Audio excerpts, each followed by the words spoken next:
ബത്തേരി കിച്ചണിൻ്റെ ഇന്നത്തെ വീഡിയോയിലേക്ക് എല്ലാവർക്കും സ്വാഗതം. ഇന്ന് ഒരു ബിരിയാണിയുടെ റെസിപ്പിയാണ് കേട്ടോ. ചിക്കൻ ഫ്രൈ ചെയ്തിട്ട് ഉണ്ടാക്കുന്ന ബിരിയാണിയാണ്. ചിക്കൻ ഫ്രൈ ചെയ്യാൻ വേണ്ടിയിട്ട് ചിക്കനൊക്കെ കഴുകി വെള്ളമൊക്കെ പോകാൻ വേണ്ടി വെച്ചിട്ടുണ്ട്. പിന്നെ പൊടികളായിട്ട് വേണ്ടത് മുളക്, മഞ്ഞൾ, കുറച്ച് ഗരം മസാല, കുരുമുളക്, ഉപ്പ്, ഇത്രയും സാധനങ്ങൾ ഈ പാത്രത്തിലേക്ക് ഇടുവാണ്. ഇനി കുറച്ച് തൈര് ഒഴിച്ചിട്ടാണ് ഈ മസാല മിക്സാക്കി എടുക്കണ്ടേ. ഇനി നന്നായിട്ട് കൈ കൊണ്ടൊന്ന് കുഴച്ചെടുക്കാവേ. അത് കഴിഞ്ഞിട്ട് ഈ ചിക്കനൊക്കെ ഇതിലേക്ക് ഇടാം.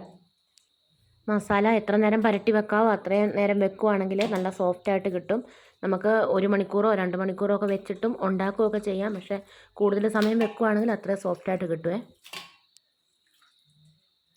മസാല വരട്ടി രാത്രി ഫുള്ള് വെക്കണം. എന്നാലേ നല്ല സോഫ്റ്റ് ഉണ്ടാകത്തുള്ളൂ. ഒരു 2 മണിക്കൂറൊക്കെ വെച്ചിട്ട് പിന്നെ ഫ്രൈ ചെയ്തെടുക്കാം.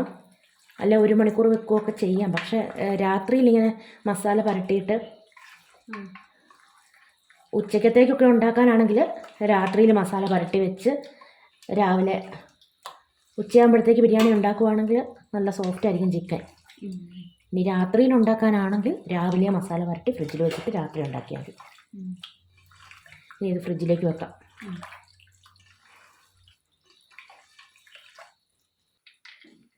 ബിരിയാണി ഉണ്ടാക്കാൻ വേണ്ടിയിട്ട് ആ ചിക്കൻ ഫ്രൈ ചെയ്യാൻ വേണ്ടിയിട്ട് പോവുകയാണ്. ഇന്നലെ മസാല പരട്ടി വെച്ചതാണ്. രാത്രിയിൽ മസാലയൊക്കെ നല്ലോണം പിടിച്ച് ഇരിപ്പുണ്ട്. ചിക്കൻ്റെ അകത്ത് വറുത്തെടുക്കുവാണ്. ചിക്കൻ വറുത്തിട്ട് ബാക്കിയുള്ള ഓയിൽ മസാല ഉണ്ടാക്കാൻ വേണ്ടി എടുക്കാം. മസാലയ്ക്ക് നല്ല ടേസ്റ്റ് ഉണ്ടാവും ഈ ചിക്കൻ വറുത്ത എണ്ണയിൽ മസാല ഉണ്ടാക്കുമ്പോൾ. ഇനി ഈ മസാല ഞാൻ വറുത്ത ഉള്ളിലാണ് ഉണ്ടാക്കുന്നത്. അതുകൊണ്ട് കുറച്ചേറെ സവാള വറുത്തെടുക്കണം.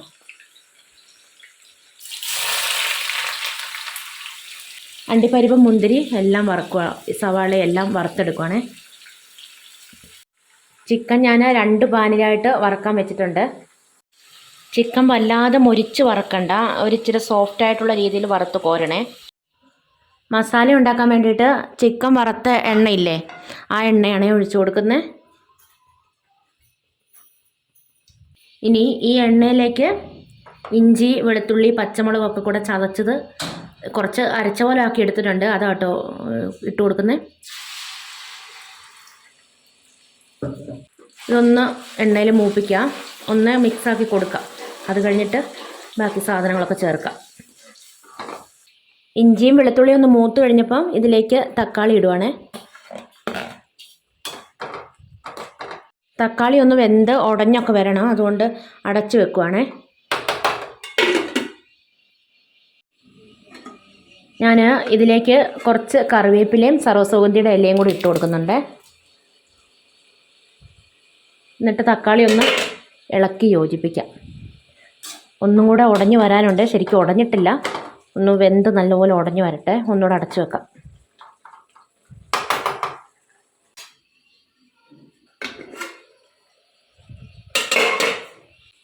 ഇതൊരു 3 സവാള വറുത്ത് വെച്ചതാണേ. നമുക്ക് എത്രയും മസാല വേണോ അതിനനുസരിച്ച് സവാള വറുത്തതെടുക്കാം.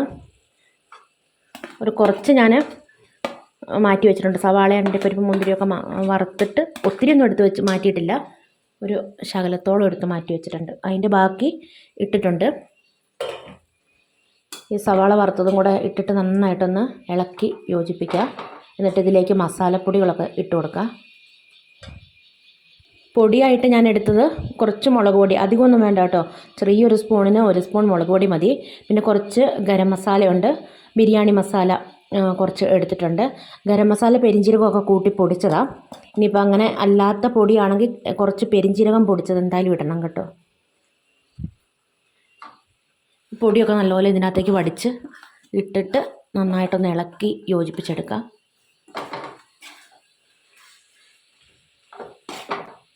ഇതുവരെ ഉപ്പ് ഇട്ടിട്ടില്ല, ഇനി ഉപ്പിട്ട് കൊടുക്കണം. ഇനി മസാലയിലേക്ക് ശകലം ഉപ്പിടണം. മസാലയ്ക്ക് ആവശ്യത്തിനുള്ള ഉപ്പ് ഇട്ട് കൊടുക്കുക. പിന്നെ കുറച്ച് തൈരും കൂടെ ഒഴിച്ചിട്ട് ഉപ്പും പുളിയൊക്കെ ഒന്ന് നോക്കണം. അത് കഴിഞ്ഞിട്ട് വേണം വറുത്ത് വെച്ചേക്കുന്ന ചിക്കൻ ഇടാൻ വേണ്ടിയിട്ട്. കുറച്ച് തൈരും കൂടെ ഒഴിച്ചു.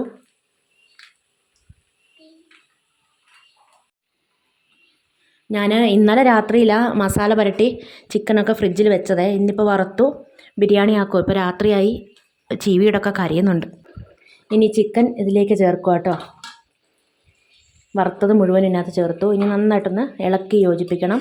ഉപ്പും പുളിയൊക്കെ നോക്കിയപ്പോൾ എല്ലാം പാകമാണ്. ഇനിയിപ്പോൾ ഒന്നും ചേർക്കാനില്ല.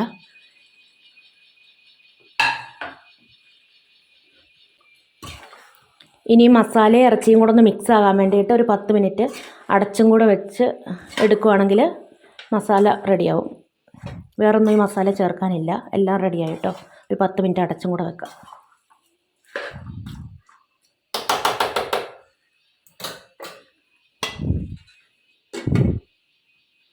ഈ മസാലയിലേക്ക് കുറച്ച് മല്ലിയിലയും പുതിനയിലയും കൂടെ ചെറുതായിട്ട് അരിഞ്ഞതും കൂടി ഇട്ട് കൊടുക്കുന്നുണ്ട്. എന്നിട്ട് ഒരു 10 മിനിറ്റ് അടച്ചു വെക്കുക. ആ സമയത്ത് ചോറ് വേവിച്ചെടുക്കാം. ദം ചെയ്യുമ്പോൾ മസാലയ്ക്കും ചോറിനും ഒരുപോലെ ചൂട് വേണം.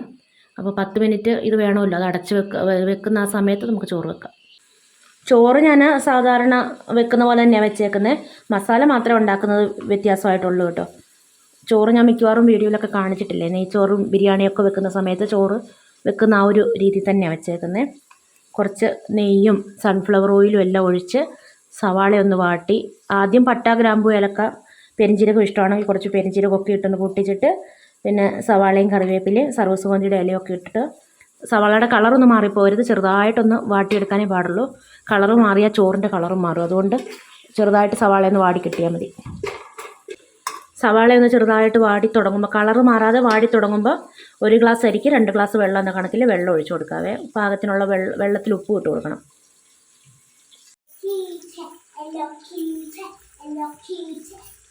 ഒരു 10 മിനിറ്റൊക്കെ അടച്ച് വെച്ചൊക്കെ കഴിയുമ്പം ഇതുപോലെ എണ്ണയൊക്കെ തെളിഞ്ഞ് മസാലയൊക്കെ റെഡിയായിട്ട് വരും.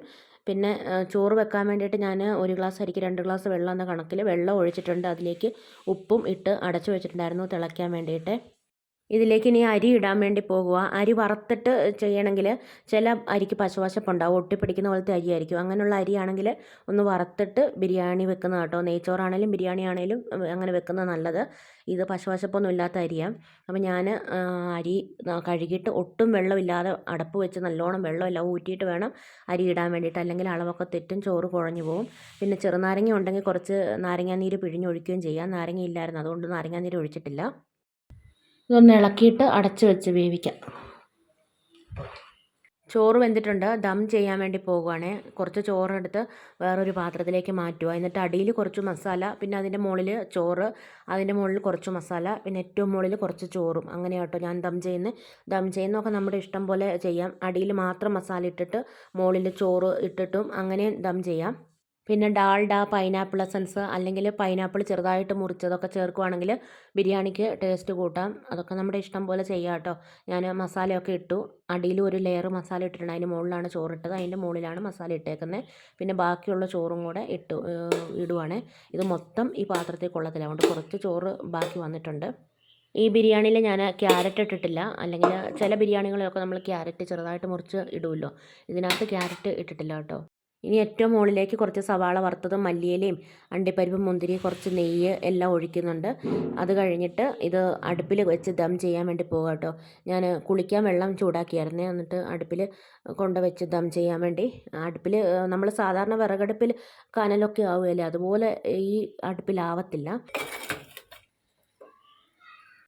ഈ അടുപ്പിൻ്റെ വായ്ക്ക് വിസ്താരം കുറവായതുകൊണ്ട് ചെറിയ ചെറിയ വിറക് വെച്ചിട്ടേ നമുക്ക് ഈ അടുപ്പിൽ തീ കത്തിക്കാൻ പറ്റത്തുള്ളൂ. അതുകൊണ്ട് ഒത്തിരി കനലൊന്നും കിട്ടത്തില്ല, എന്നാലും നല്ല ചൂടുണ്ടാവും കേട്ടോ.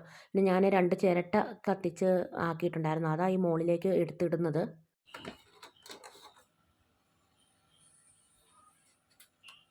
ഒരു 10 മിനിറ്റ് ഇങ്ങനെ അടച്ചു വെച്ചിട്ടുണ്ടായിരുന്നേ. അത് കഴിഞ്ഞിട്ട് തുറന്ന് ചോറ് വിളമ്പി എടുക്കുക.